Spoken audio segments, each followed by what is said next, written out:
Hello అండి, welcome to my channel Krishita vlogs. ఎలా ఉన్నారు? అందరూ బాగున్నారా? ఆ దేవుడి దయ వల్ల అందరూ బాగుండాలని మనస్ఫూర్తిగా కోరుకుంటున్నాను. మీరందరూ బాగుండాలి, అందులో నేను ఉండాలి. ఇవాళ అయితే ఫిష్ కర్రీ చేస్తున్నానండి. ఇది మొన్న ఎప్పుడో చేశాను, అయితే గ్యాలరీలో ఉండిపోయింది. ఫిష్ కర్రీ ఆల్రెడీ నేను మన ఛానల్లో పోస్ట్ చేసేసాను.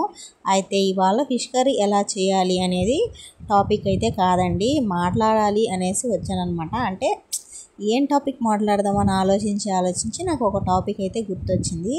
అదే ఇప్పుడు సంపద ఉన్నవాడు, సంపద లేనివాడు అంటే తేడా ఏంటండి? మీకు ఈ క్వశ్చన్ వినంగానే ఆన్సర్ తెలిస్తే అంటే మీరు ఏమనుకుంటున్నారు? ఆన్సర్ అని కాదు, ఇది క్వశ్చన్ కాదులేండి.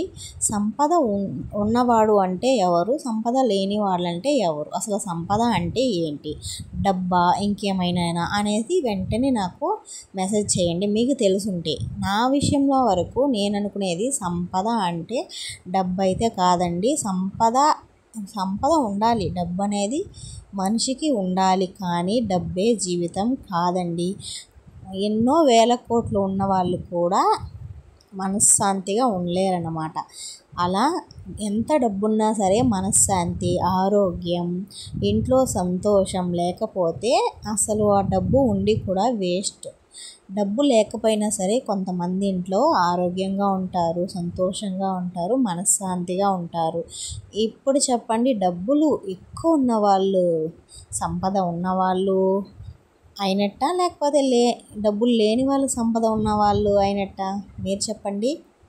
ఇప్పుడు ఒకరింట్లో 1 కోటి రూపాయలు ఉందనుకోండి, అయితే ఆ ఇంట్లో వాళ్ళకి ఎప్పుడు ఏదో ఒకటి జ్వరాలు, దగ్గులు, హెల్త్ ప్రాబ్లమ్స్, ఇంకా ఇంట్లో గొడవలు, చికాకులు ఇలా వస్తూ ఉన్నాయనుకోండి. మరి ఆ 1 కోటి రూపాయలు ఉండి ఏం లాభం? ఆ కోట్లు అసలు ఎందుకు? ఎన్ని ప్రాబ్లమ్స్ ఇంట్లో పెట్టుకొని 1 కోటి రూపాయలు ఉంటే ఎందుకండి? వాళ్ళకి పిల్లలు లేకపోవడం ఇలా. ఇంకొకరింట్లో అసలు మిడిల్ క్లాస్ ఫ్యామిలీ, ఏ పూటకి ఆ పూట సంపాదించుకొని తినే ఫ్యామిలీ అనుకోండి. అప్పుడు ఆ ఇంట్లో ఎలా ఉందంటే వాళ్ళు ఏ పూటకి ఆ పూట తెచ్చుకొని తింటున్నారు, అండ్ ఇంట్లో వాళ్ళు హ్యాపీగా ఉన్నారు, వాళ్ళకి ఎలాంటి హెల్త్ ఇష్యూస్ లేవు, అండ్ వాళ్ళకి పెళ్ళిళ్ళయి పిల్లలు ఉన్నారు, చక్కగా జీవితం సాగిపోతుంది. మరి ఇప్పుడు ఎవరు సంతోషంగా ఉన్నట్లు? డబ్బు లేని వాళ్ళు సంతోషంగా ఉన్నట్లా, డబ్బులు ఉన్న వాళ్ళు సంతోషంగా ఉన్నట్లా? మీరు చెప్పండి ఫ్రెండ్స్. కదా, దేవుడు అన్నీ అందరికీ ఇచ్చేయడు. ఏది ఎవరికి ఇవ్వాలో వాళ్ళకి మాత్రమే ఇస్తాడు.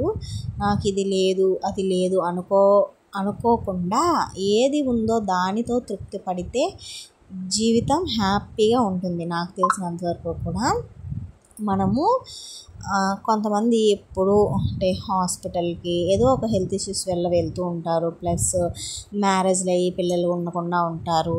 అలా లేకుండా దేవుడు మనకి చక్కటి ఆరోగ్యం, మంచి పిల్లలకి మంచి భవిష్యత్తు ఇలా ఇచ్చాడు అంటే మనం ఎంతో పుణ్యం చేసుకుంటే కానీ అలా ఇచ్చుండడు అని అనుకోవాలే తప్ప, అయ్యో నాకు డబ్బు లేదు, డబ్బే జీవితం కాదు. డబ్బు ఉండాలి, డబ్బు జీవితంలో ఒక భాగం, అంతేకాని డబ్బే జీవితం అయితే కాదు. ఫ్రెండ్స్, మీరేమంటారు? నాకు తెలిసింది వరకు నేను ఈ వీడియోలో చెప్పాను.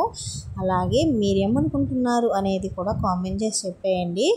అండ్ ఇవాళ ఫిష్ ఫ్రై నేనైతే చాలా టేస్ట్గా వచ్చింది. ఆయిల్ కొంచెం ఎక్కువ పోసేసాను, బై మిస్టేక్ అలా పోస్తూ ఉంటే ఎక్కువ పడిపోయింది అనమాట. ఇంకా పోసేసాను కాదని అలా వదిలేసాను అనమాట.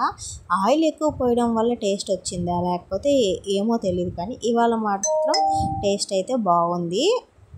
అయితే ఇది ఇవాళ చేసింది కాదులేండి, ఒక 4 days బిఫోర్ చేసిన కర్రీ అనమాట. ఈరోజు వాయిస్ ఓవర్ ఇస్తున్నాను. ఇంకా వాయిస్ ఓవర్ ఇచ్చినప్పుడు ఇవాళ అని చెప్పాలని ఇలా చెప్తున్నాను అంతే. మీకు నా వీడియో నచ్చితే లైక్ చేయండి ఫ్రెండ్స్, కామెంట్ చేయండి, అలాగే మన ఛానల్ తప్పకుండా సబ్స్క్రైబ్ చేసుకోండి. బాయ్.